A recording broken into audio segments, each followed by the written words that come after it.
Eu estava sentado na cabeceira da mesa onde sempre sentei. 32 anos na mesma cadeira, olhando para a mesma janela, com a luz da tarde entrando pelo mesmo ângulo de sempre. Nada tinha mudado naquela cozinha. As paredes ainda eram cor de creme, o chão ainda rangia no mesmo lugar, perto do fogão. O cheiro de sopa ainda subia em espiral pelo ar, mas havia algo diferente naquela noite de terça-feira, dia 4 de julho de 2023. Havia algo diferente no jeito que Sandro ficou em pé, perto do fogão por tempo demais. Eu vi pela lateral do olho. Ele pensou que eu estava olhando para a janela. Eu estava. Mas há 40 anos trabalhando com instalação elétrica, você aprende a prestar atenção no que não aparece na frente. Você aprende a enxergar o fio que está escondido atrás da parede. Vi a mão dele se mover rápido, vi o papel dobrado, vi o pó branco. Meu estômago fechou antes da minha cabeça entender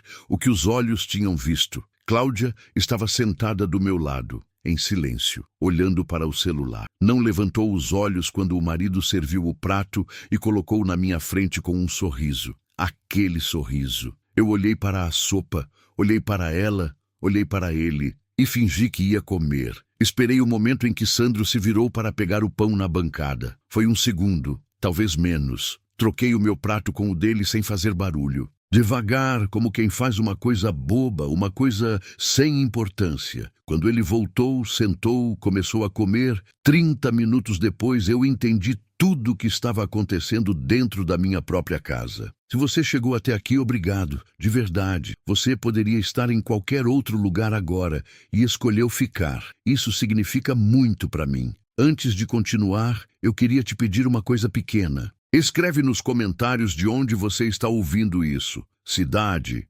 estado, país, só isso. Você não imagina como é reconfortante saber que do outro lado dessa tela tem uma pessoa real, num lugar real, que está me ouvindo. E uma coisa importante, essa história que eu vou te contar é baseada em fatos reais, mas alguns detalhes foram adaptados para proteger as pessoas envolvidas. Nomes e situações específicas foram modificados. Qualquer semelhança com pessoas que você conheça é pura coincidência. Mas a dor, a traição e a lição que vem por aí são completamente reais. Agora me deixa te contar desde o começo. Porque para você entender o que aconteceu naquela terça-feira de julho, você precisa me conhecer primeiro. E precisa conhecer o que eu tinha antes de tudo isso começar. Meu nome é Raimundo Ferreira. Tenho 67 anos. Nasci em Sorocaba, no interior de São Paulo. E com exceção de 2 anos que passei em Santos, logo depois que me casei,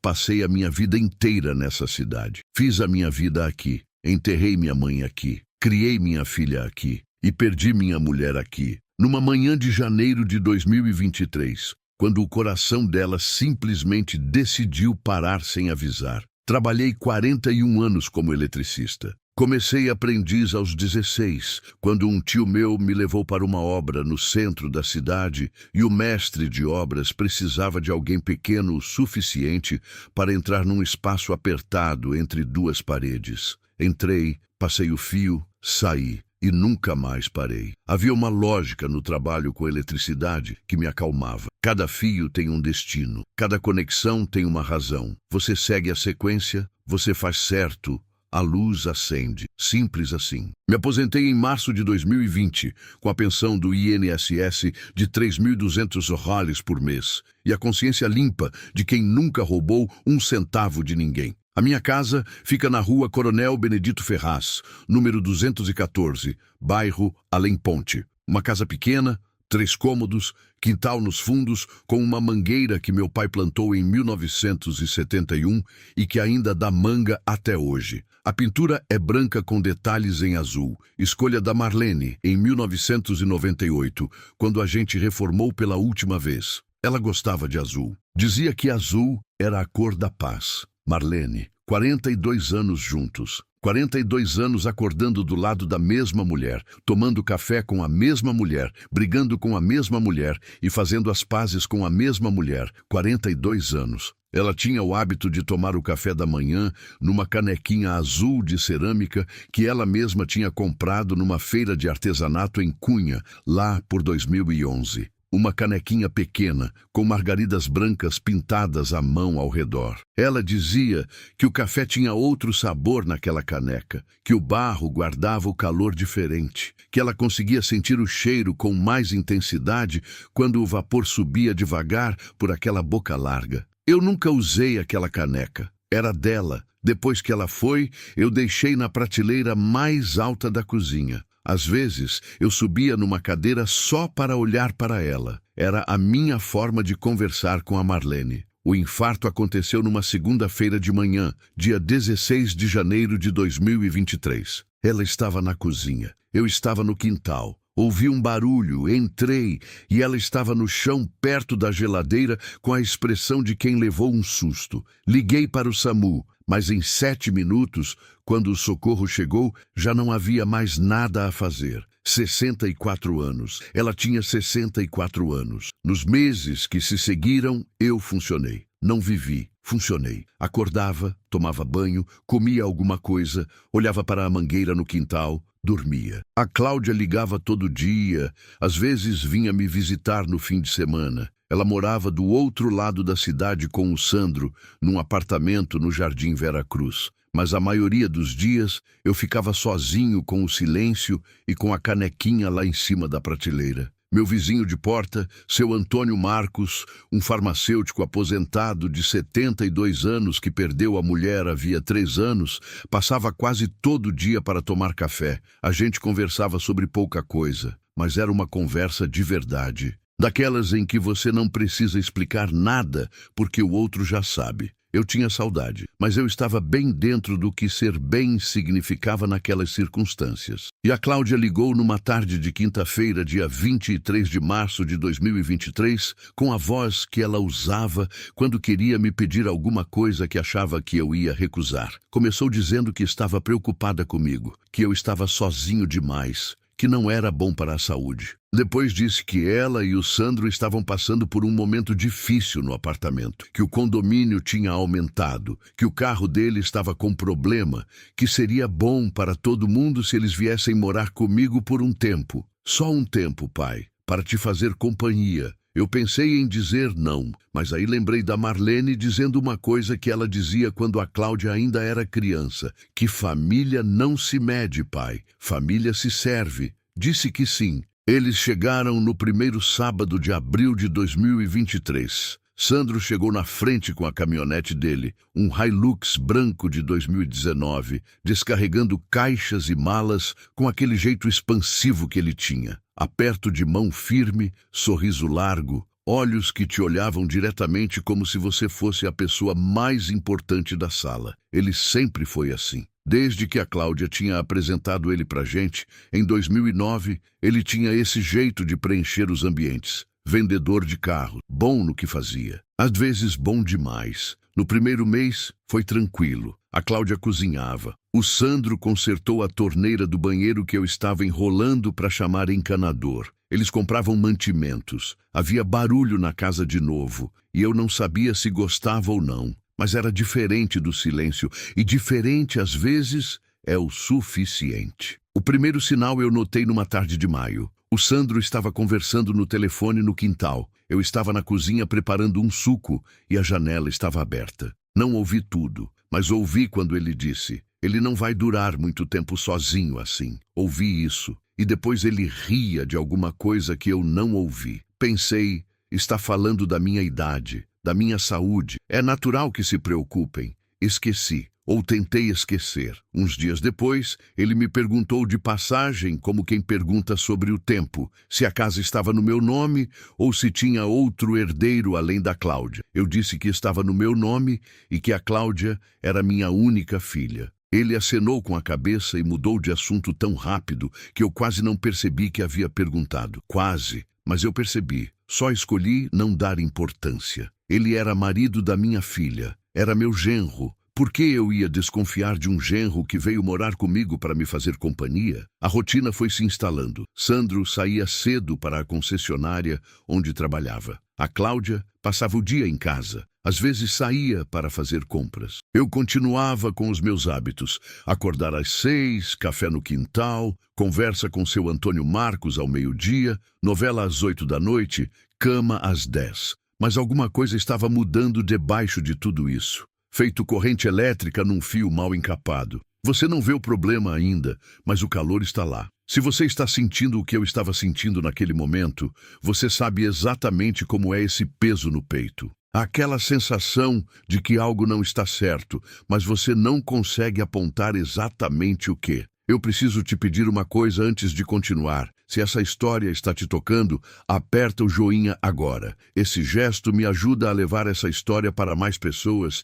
que precisam ouvir. E me conta nos comentários. Você já acolheu alguém da família em casa e sentiu que algo foi mudando sem você entender como? Conta para mim. Você não está sozinho e essa conversa importa. Se você ainda não está inscrito nesse canal, me faz esse favor agora, porque o que vem a seguir vai te prender até o final. Juro que vale cada minuto. O que aconteceu depois daquele primeiro mês tranquilo mudou tudo. E quando eu descobri a extensão do que estava sendo planejado dentro da minha própria casa, debaixo do mesmo teto que a Marlene ajudou a escolher, eu precisei de toda a minha vida de fio e corrente para não perder o chão. Começou devagar, como a maioria das coisas ruins começa. Em maio de 2023, o Sandro passou a chegar mais cedo do trabalho, 4, 5 da tarde. E quando chegava, ficava circulando pela casa com aquele jeito de quem está avaliando alguma coisa. Abria a gaveta sem motivo aparente.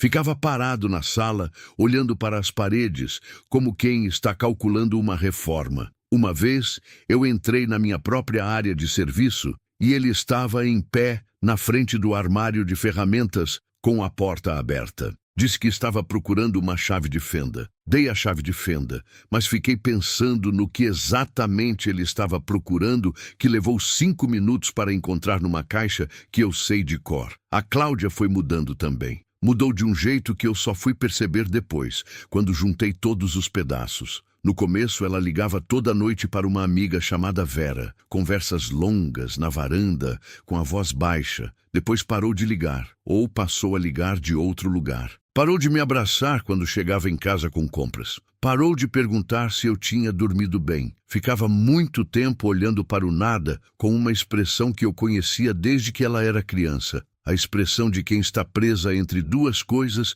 e não sabe como sair. Eu perguntei numa tarde de junho se ela estava bem. Ela disse que estava cansada, só cansada. Não insisti, eu devia ter insistido. No começo de junho, Sandro começou a comentar sobre minha memória. Pequenos comentários, despretensiosos. Você já deixou as chaves em lugar estranho, seu Raimundo. Você me pediu essa mesma coisa ontem.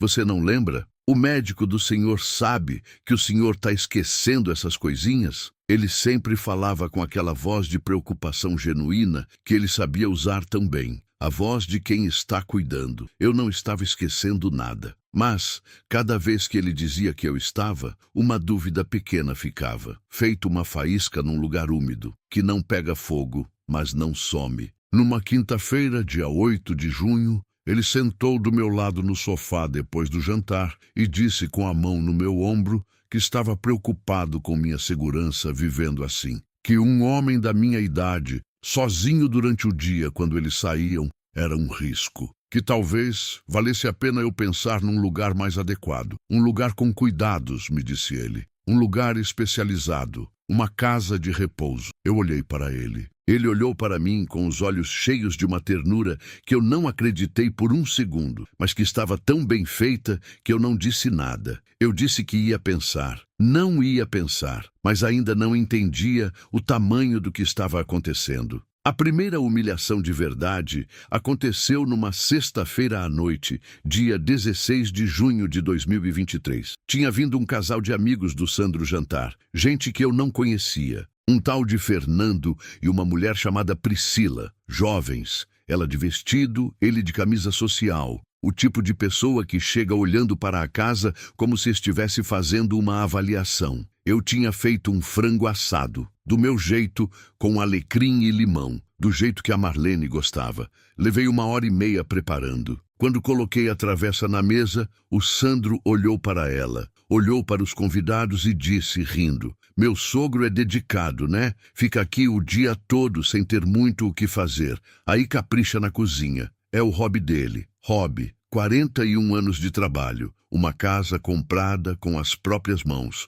Uma família criada com dignidade. E na minha própria mesa, na frente de desconhecidos, eu virei um velhinho sem o que fazer que cozinha como hobby." O Fernando riu. A Priscila fingiu que não tinha ouvido. A Cláudia olhou para o prato. Eu não disse nada. Servi o jantar, comi, fui para o quarto mais cedo do que o normal. Fechei a porta e fiquei sentado na beira da cama por um tempo que eu não sei dizer quanto foi. Olhei para a fotografia da Marlene que fica na cabeceira. Aquela foto do nosso aniversário de 30 anos, em 2011, quando fomos à Aparecida do Norte, e ela estava com um vestido azul claro e um sorriso que ela só tinha naquele dia de ano específico. Não chorei, guardei. Era a terceira vez naquela semana que eu guardava alguma coisa. Em julho, o Sandro ficou mais ousado. Descobri por acidente numa tarde de quarta-feira. Eu estava na sala lendo o jornal quando ouvi a voz dele no quarto de hóspedes,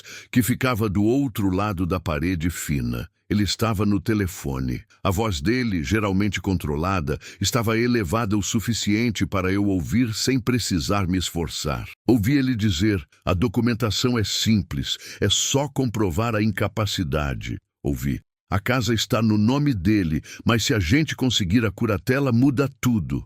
Ouvi uma pausa e depois ouvi: "Ela vai junto, não tem jeito. Ela sabe que é o melhor." Ela, a Cláudia. Eu dobrei o jornal devagar, coloquei sobre a mesa devagar. Fiquei olhando para a parede por um tempo que parece longo na memória, mas que provavelmente foram apenas alguns segundos. Curatela. Eu sabia o que era curatela. Um vizinho meu, anos atrás, tinha passado por isso com o pai dele que tinha Alzheimer. O Estado designa alguém para administrar os bens e a vida de uma pessoa considerada incapaz de se cuidar sozinha. Eles queriam me declarar incapaz. Queriam a minha casa. Queriam a minha pensão de 3.200 por mês. Queriam os 47 detalhes. As 10 que eu tinha guardado numa caderneta de poupança no Bradesco. Dinheiro de 40 anos de trabalho honesto. Dinheiro que eu nunca tinha tocado porque a Marlene sempre dizia que aquilo era para a Cláudia um dia. Fui ao banheiro. Abri a torneira fria.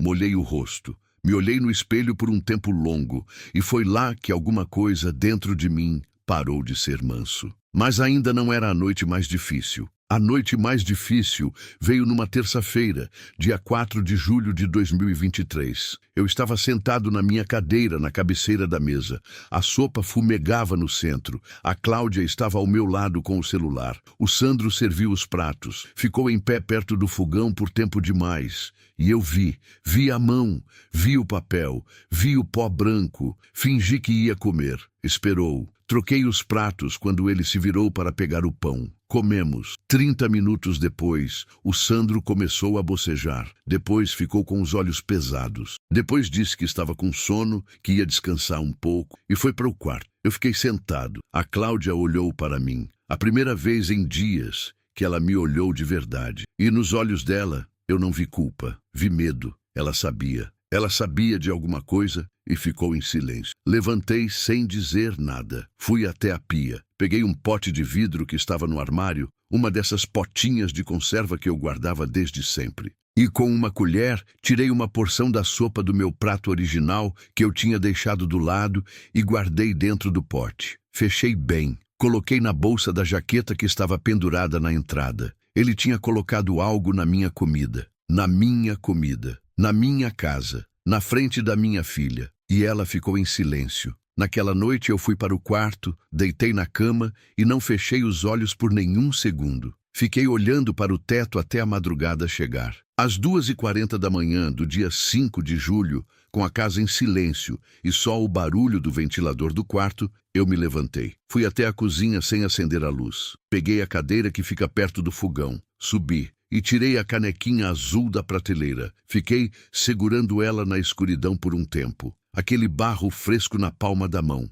Aquelas margaridas brancas que eu mal via sem luz, mas que eu sabia de cor. Marlene, o que você me diria agora? Ela me diria o que ela sempre dizia quando eu ficava quieto demais diante de uma injustiça. Ela dizia: Raimundo, fio que não faz contato não serve para nada. Eu sorri no escuro. Quase não queria sorrir, mas sorri. Coloquei a canequinha na mesa da cozinha na minha frente e fiquei olhando para ela até o dia começar a clarear pela janela. Quando o primeiro raio de sol entrou pela vidraça e bateu naquele azul, eu tomei uma decisão. Não ia a lugar nenhum, não ia me calar e não ia agir na raiva. Ia agir na prova. Na manhã seguinte, enquanto o Sandro ainda dormia e a Cláudia tomava banho, eu saí de casa com a jaqueta e a pote de vidro dentro da bolsa. Fui direto para a casa do seu Antônio Marcos. Bati 3 vezes na porta. Ele abriu ainda com o chinelo de dormir no pé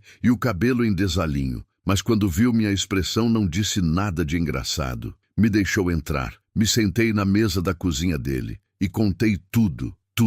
Desde março, desde as perguntas sobre a casa, desde os comentários sobre minha memória, desde a conversa que ouvi através da parede, até a sopa da noite anterior e o pote que eu estava carregando. Seu Antônio me ouviu sem interromper nenhuma vez. Quando terminei, ele ficou um momento olhando para o tampo da mesa. Depois levantou, foi até o armário, pegou 2 copos de água e colocou na minha frente. Sentou. Ele disse: Raimundo, eu precisava de você me dizendo isso há 2 meses. Perguntei o que ele queria dizer. Ele disse: Eu via o jeito que aquele homem olhava para a sua casa quando achava que ninguém estava prestando atenção. Via o jeito que sua filha chegava no carro dele e descia com a cabeça baixa. Eu queria falar, mas não me era lugar. Mas agora que você me trouxe, eu posso te ajudar. Seu Antônio Marcos passou 30 anos como farmacêutico. Ele sabia o que um laboratório de análise clínica fazia com amostras alimentares. E ele sabia exatamente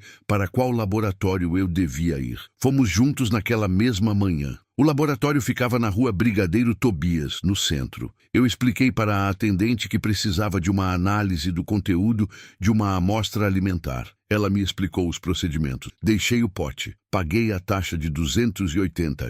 Recebi o protocolo. O resultado sairia em 5 dias úteis. 5 dias. Eu precisava aguentar 5 dias dentro daquela casa, sem deixar que Sandro percebesse que alguma coisa tinha mudado. Voltei para casa às 11 da manhã. O Sandro estava acordado, sentado na sala com o notebook aberto. Perguntou onde eu tinha ido. Disse que tinha ido ao banco resolver uma coisa. Ele acenou com a cabeça e voltou para a tela. Àquela altura, eu já tinha decidido como ia ficar nos próximos dias. Natural, tranquilo. Exatamente como eles esperavam que eu fosse. E enquanto era o velhinho esquecido que eles queriam que eu fosse, ia juntar tudo. Naqueles 5 dias, fiz 3 coisas. Primeiro, escrevi num caderno escolar velho, com data e hora, cada episódio que eu conseguia lembrar desde que eles chegaram. Cada comentário sobre minha memória. Cada pergunta sobre a casa e a poupança. A conversa que ouvi pelo telefone.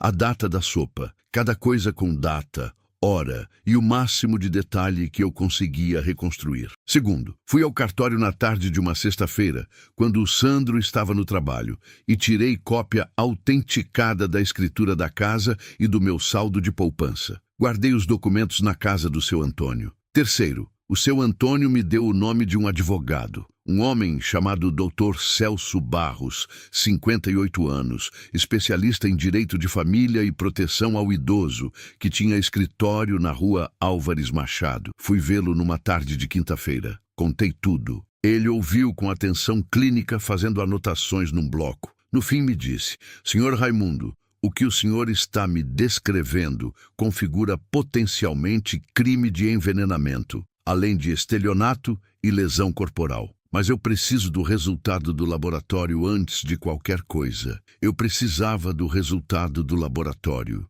Na terça-feira seguinte, dia 11 de julho, o telefone do laboratório apareceu na minha tela às 14h20. Atendi. A atendente disse que meu resultado estava disponível para retirada. Perguntou se eu preferia buscar ou receber por e-mail. Disse que ia buscar. Meu coração batia com mais força do que eu gostaria de admitir quando eu segurei aquele papel na mão 1 hora depois. O relatório era técnico, cheio de termos que eu não conhecia, mas havia uma linha que eu soube ler sem precisar de nenhuma formação. Substância identificada. Clonazepam. Concentração. 4 mg por porção estimada. Origem. Não alimentar, adicionada externamente à amostra. Clonazepam, benzodiazepínico, remédio controlado, calmante forte o suficiente para deixar um homem de 67 anos confuso, sonolento, desorientado. Exatamente os sintomas que ele estava me atribuindo. Ele estava me dopando para parecer que eu estava perdendo a cabeça e ia usar isso para pedir a curatela. Eu me sentei no banco que ficava na calçada em frente ao laboratório. Coloquei o papel sobre os joelhos. Olhei para a rua movimentada de Sorocaba num dia de tarde comum, com carro buzinando e criança correndo e vida acontecendo em todo lugar. E pensei, estou pronto. Liguei para o Dr. Celso ainda da calçada. Ele me disse para ir direto ao escritório. Quando cheguei, o seu Antônio já estava lá. Eu tinha ligado para ele logo depois. Ficamos os 3 em volta da mesa do Dr. Celso por quase 2 horas. Naquele tempo, montamos o que precisávamos. O resultado do laboratório era a peça central. O caderno com os registros datados era a corroboração. As cópias dos documentos da casa e da poupança provavam a motivação. E havia mais uma coisa. O seu Antônio, naqueles 5 dias enquanto eu juntava provas, tinha conversado com a dona Celinha, que morava do outro lado da rua da minha casa. Ela tinha uma câmera de segurança instalada na frente do portão. Depois de uma tentativa de assalto em 2022, o marido dela instalou. A câmera pegava parte da calçada e da entrada da minha casa. O seu Antônio pediu a ela para guardar os arquivos da câmera das últimas semanas. Havia imagens do Sandro chegando em casa em horários que ele dizia estar no trabalho. Havia imagens de um homem que eu não conhecia entrando na minha casa numa tarde de sábado, quando eu estava no consultório do médico. Um homem com uma pasta. Advogado, corretor de imóveis? Não sabíamos ainda, mas havia registro. O doutor Celso disse que a abordagem correta era fazer um boletim de ocorrência naquela mesma tarde, ir à delegacia com o resultado do laboratório e a narração dos fatos. Não confrontar o Sandro antes de registrar, para que ele não tivesse tempo de destruir qualquer coisa. Fizemos isso. Na Delegacia da Mulher e Proteção ao Idoso de Sorocaba, às 17 horas do dia 11 de julho de 2023, eu e o doutor Celso registramos o boletim de ocorrência número 1047 contra Sandro Luiz Cavalcante pela prática de envenenamento e violação patrimonial contra pessoa idosa. A delegada que nos atendeu era uma mulher de uns 40 anos, cabelo preso, voz firme. Leu o resultado do laboratório, leu meu relato, olhou para mim. Ela disse, Senhor Raimundo, o senhor ficou aguardando para juntar tudo isso antes de vir aqui? Disse que sim. Ela disse, Senhor Raimundo, 40 anos instalando elétrica me parece ter sido uma boa escola. A confrontação aconteceu 2 dias depois. Quinta-feira, 13 de julho de 2023, às 19 horas. Eu escolhi a cozinha, o mesmo lugar onde tudo tinha começado. A mesma mesa, as mesmas cadeiras, a mesma janela com a luz do fim de tarde entrando pelo ângulo de sempre. O Dr. Celso estava presente, o seu Antônio também. E havia 2 agentes da delegacia, de civil, que o Dr. Celso havia combinado com a delegada, que ficariam do lado de fora até que eu chamasse. Quando o Sandro chegou do trabalho às 19h05, encontrou a cozinha com 3 pessoas sentadas à mesa, e a minha expressão, que devia ser diferente o suficiente para ele perceber que aquele não era um dia comum. Ele sorriu, aquele sorriso. Disse, opa, visita, que surpresa. Sentou-se. Eu disse, Sandro, eu quero te mostrar uma coisa. Coloquei o resultado do laboratório na mesa, virado para ele. Ele olhou para o papel. Os olhos percorreram as linhas. Vi a mandíbula dele apertar levemente, só levemente. Ele era bom, mas não era bom o suficiente. Ele disse, que é isso? Eu disse, análise da sopa de terça-feira da semana passada. A sopa que você serviu no meu prato. Ele disse ainda com a voz controlada, você mandou analisar a sopa? Por quê? Eu disse, Porque eu vi o que você colocou nela. Silêncio. Ele tentou sorrir de novo. Disse: Seu Raimundo, com todo o respeito, isso é coisa de uma pessoa que está com a cabeça muito agitada. Você tem estado muito esquecido, muito confuso. Talvez seja bom você conversar com um médico sobre isso. Era a jogada dele, a mesma de sempre. Eu disse: Sandro, eu tenho o caderno com o registro de cada vez que você comentou sobre minha memória. Tenho a gravação de 27 de junho, onde você fala em curatela e em incapacidade. Tenho as imagens da câmera da dona Celinha, mostrando um homem de terno entrando na minha casa num sábado. E tenho 2 agentes da polícia do lado de fora dessa porta. Aquele sorriso foi embora. O Dr. Celso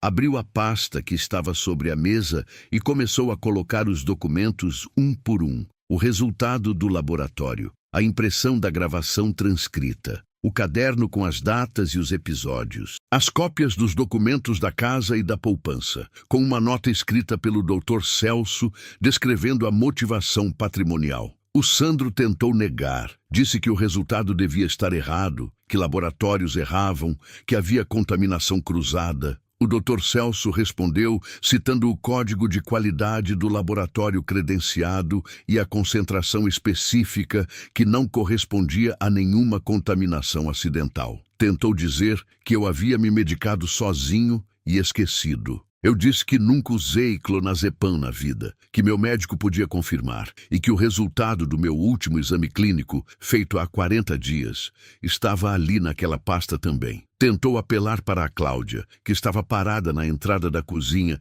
desde que a conversa tinha começado. Disse: Cláudia, você sabe que eu faria qualquer coisa por sua família. Você sabe disso. A Cláudia olhou para o marido, depois olhou para mim e disse: Eu sei o que você tentou fazer, Sandro. Aquela foi a primeira vez que minha filha falou em voz alta o que ela sabia. O Sandro ficou em silêncio pela primeira vez desde que tinha entrado na cozinha. O seu Antônio foi até a porta e acenou para os agentes. Eles entraram. Sandro Luiz Cavalcante foi conduzido à delegacia naquela quinta-feira. O auto de prisão em flagrante foi convertido em prisão preventiva pelo juiz na manhã seguinte, dado o risco à integridade do idoso e o perigo de destruição de provas. A investigação que se seguiu descobriu o que havia com aquele homem de terno nas imagens da câmera. Era um corretor de imóveis que o Sandro havia chamado para avaliar a minha casa sem o meu conhecimento. O Sandro havia colocado a propriedade à venda de forma irregular,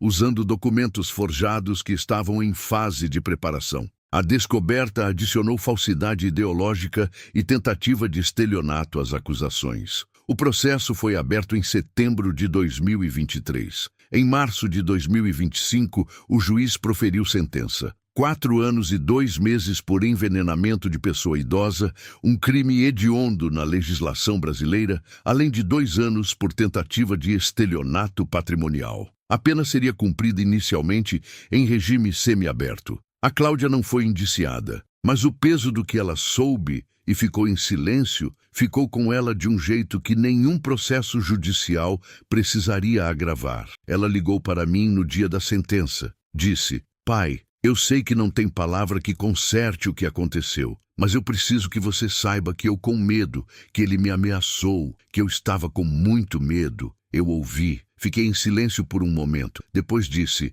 Cláudia, sua mãe dizia que o medo é honesto. O que destrói não é o medo, é o que a gente faz com ele. Ela chorou. Eu também chorei um pouco. Mas aquelas foram lágrimas diferentes das que eu tinha segurado naqueles meses de julho. Antes de eu ligar e deixar aquele homem levar o que queria, antes de eu pedir o prato de volta e me calar e me fazer menor, houve um momento na cozinha no qual eu fiz a minha escolha. Sandro estava sendo conduzido para fora da minha cozinha pelos agentes. Na porta, ele parou, olhou para mim. E pela primeira vez desde que eu o conhecia, ele parecia uma pessoa real e não uma performance. Os ombros caídos, os olhos sem o brilho de vendedor. Um homem de 45 anos que havia apostado tudo numa mentira e perdido. Ele disse, com uma voz que eu nunca tinha ouvido nele: Eu precisava muito dinheiro, seu Raimundo. Eu estava numa dívida que não tinha saída. Eu não era para chegar nisso, mas cheguei. Eu o olhei por um tempo. Disse: Sandro, Eu passei 41 anos instalando eletricidade. O que eu aprendi é que fio que conduz corrente demais, sem proteção, acaba queimando. E queima tudo em volta. Ele não disse mais nada. Os agentes o levaram. Eu fechei a porta da minha cozinha. Fui até a janela. Olhei para o quintal. A mangueira do meu pai estava lá, com aquelas folhas largas balançando no vento de julho. Respirei. 6 meses depois da sentença, em setembro de 2025, minha casa voltou a ser minha de um jeito que eu sinto com mais clareza do que antes de tudo isso. Não é que ela tivesse deixado de ser, é que a gente não percebe o peso de uma coisa até que alguém tenta tirar. A Cláudia voltou, não para morar. Ela foi viver na casa da mãe dela, que ficou para ela na partilha que fizemos. Mas ela vem todo domingo, toma café comigo, às vezes fica para o almoço. A gente ainda não resolveu tudo entre a gente. Acho que vai levar tempo, mas ela vem. E isso, neste momento, é o suficiente. Minha rotina voltou a ser minha rotina. Acordo às 6, café no quintal. Hoje, setembro, a mangueira está começando a dar fruto de novo. Quando a manga começa a aparecer entre as folhas assim, pequenininha ainda, parece que o ano inteiro valeu a pena. 12:00, eu vou até o seu Antônio Marcos. A gente toma café e fica quieto, do jeito que homem com mais de 60 anos precisa ficar de vez em quando, sem precisar explicar nada. No mês de agosto desse ano, uma assistente social do CREAS de Sorocaba que soube do meu caso me procurou. Me perguntou se eu estaria disposto a conversar com outros idosos em situação de vulnerabilidade familiar. Eu disse que ia pensar. Pensei 3 dias. No 4º dia, liguei e disse que sim. Toda primeira quarta-feira do mês, eu vou a um salão paroquial aqui perto e converso com grupos de pessoas mais velhas que estão passando por situações parecidas. Não como especialista, como alguém que passou. Tem diferença. Numa dessas quartas, uma senhora de 70 anos, Dona Lourdes, veio falar comigo depois da conversa. Me disse com a voz baixa que o filho dela estava fazendo a mesma coisa que o Sandro fez comigo, que ela tinha medo, que não sabia o que fazer. Peguei um papel e escrevi o nome e o telefone do Dr. Celso Barros. Ela me olhou como se eu tivesse dado a ela um objeto precioso. Eu sei como é esse olhar. Eu já precisei disso. Na semana passada, a canequinha azul da Marlene voltou para a mesa da cozinha. Não para a prateleira mais alta, para a mesa, do meu lado onde ela sempre ficou quando a Marlene estava viva. Eu não tomo café nela, ainda não, mas ela fica lá, com aquelas margaridas brancas pintadas à mão, com aquele barro que guarda calor diferente. E de manhã, quando o sol entra pela janela da cozinha e bate naquele azul, eu sinto que estou perto dela, que ela viu o que aconteceu, que ela ficou quietinha do lado de mim a noite inteira enquanto eu segurava o pote de vidro com a sopa e decidia que não ia deixar. No domingo passado, a Cláudia trouxe o filho dela, meu neto Felipe, 8 anos, que está aprendendo a consertar bicicleta. Ele chegou todo animado, com uma roda torta na mão, perguntando se eu sabia o que estava errado. Eu disse, vem cá, me deixa ver. Olhei para a roda. Peguei uma chave que eu guardo no armário da área de serviço há 30 anos e expliquei para ele com calma o que acontece quando uma coisa que deveria girar fica fora de eixo. Ele ouviu com a boca aberta. Dei a chave para ele fazer o ajuste. Ele fez. Errou. Tentou de novo. Acertou. E a roda girou direito. Se eu precisasse resumir o que aprendi nesse ano, diria 3 coisas. A primeira, sinal ignorado virou certeza enterrada. Cada vez que eu notar que algo não bate certo e escolher não dar importância, preciso parar. Não precisa ser paranoia, precisa ser atenção. A diferença entre os dois é que a atenção não acusa ninguém, só observa. E observar é sempre seguro. A segunda, pedir ajuda não é fraqueza. Eu fiquei meses sem falar para o seu Antônio o que estava acontecendo porque eu tinha vergonha. Vergonha de um homem de 67 anos admitir que estava sendo manipulado dentro da sua própria casa. Essa vergonha quase me custou tudo. Pedir ajuda é inteligência. É a coisa mais corajosa que eu fiz em 2023. A terceira, e essa eu preciso que você leve com você: perdoar não é apagar. Eu não sei ainda se vou conseguir perdoar completamente o Sandro um dia, mas sei que eu não carrego raiva. Raiva é pesada. E eu já tenho 67 anos, não dá para andar com peso extra. O que eu aprendi é que a justiça e o perdão podem acontecer ao mesmo tempo, em tempos diferentes. A justiça veio primeiro, o perdão vai no tempo que ele precisar. E se você está lendo isso em algum lugar da sua vida que se parece com o que eu descrevi, se tem alguém perto de você que está fazendo comentários sobre sua mente, que está fazendo perguntas sobre seus bens, que está te afastando das pessoas que te amam, eu preciso que você faça uma coisa só: confie no que você sentiu, não no que eles dizem que você sentiu, no que você sentiu. E depois, assim como eu fui até o seu Antônio naquela manhã de quarta-feira com o pote de vidro e a história inteira, você vai até alguém de confiança, um vizinho, um amigo antigo, um médico, um advogado, uma delegacia, mas vai. Não fica esperando que melhore sozinho. Fio que não faz contato não serve para nada. A Marlene tinha fé simples, do tipo que não precisa de explicação.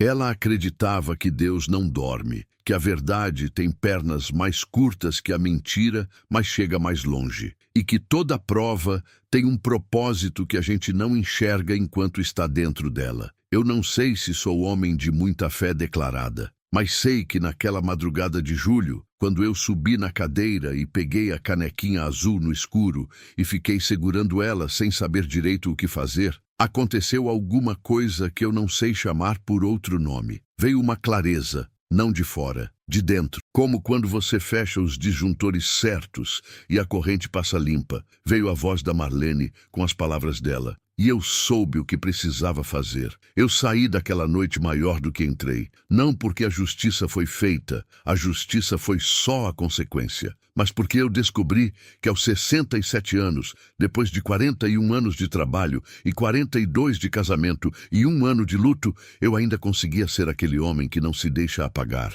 E isso ninguém tira. Isso vai enterrado junto quando o momento vier. Mas enquanto não vem, eu ainda tenho muito para fazer. Se você ficou até aqui, você não é uma pessoa qualquer. Você é alguém que sabe ouvir, que tem paciência para a história real. História que dói, história que demora até começar a melhorar. Você é alguém que entende que a vida não cabe em 3 minutos de vídeo curto. Eu preciso te pedir alguma coisa. Nos comentários me conta, você já viveu alguma situação parecida? Já foi traído por alguém de dentro da sua família? Alguém que você confiava completamente? Ou conhece alguém que está passando por isso agora? Me conta. Não precisa ser tudo, pode ser uma linha só. Mas conta, porque essa conversa importa, porque você importa, e porque saber que tem gente real do outro lado desse vídeo é o que me faz continuar contando essas histórias. Se essa história te fez sentir alguma coisa, raiva, alívio, esperança, aquele reconhecimento de quem já esteve num lugar parecido, aperta o joinha agora. Esse gesto me diz que eu não estou falando no vazio, que alguém está ouvindo, que vale a pena continuar. E se você ainda não faz parte dessa família aqui do canal, me dá esse presente. Aperta o botão de inscrever e ativa o sininho, porque tem muitas histórias como a do Raimundo para contar. Histórias de pessoas reais, pessoas que sofreram, que foram traídas, que ficaram na beira do abismo e que saíram de pé. Compartilha esse vídeo com alguém que precisaria ouvir isso hoje. Você pode não saber quem é essa pessoa agora, mas ela existe. Talvez seja aquela amiga que você está preocupada. Talvez seja aquela vizinha que você notou que está diferente. Talvez seja sua própria mãe, que você sente que está escondendo alguma coisa. Manda para ela. Esse vídeo pode ser exatamente o que ela precisa para não se sentir sozinha. Eu sou grato por você ter ficado, de verdade, do fundo de uma cozinha em Sorocaba, com uma canequinha azul e uma mangueira que meu pai plantou em 1971. Até a próxima história. E lembra, fio que não faz contato não serve para nada. Esta história é baseada em relatos reais, com elementos ficcionais adicionados para fins narrativos e de proteção das pessoas envolvidas. Qualquer semelhança com pessoas específicas identificáveis é coincidência. A lição, essa, é completamente real.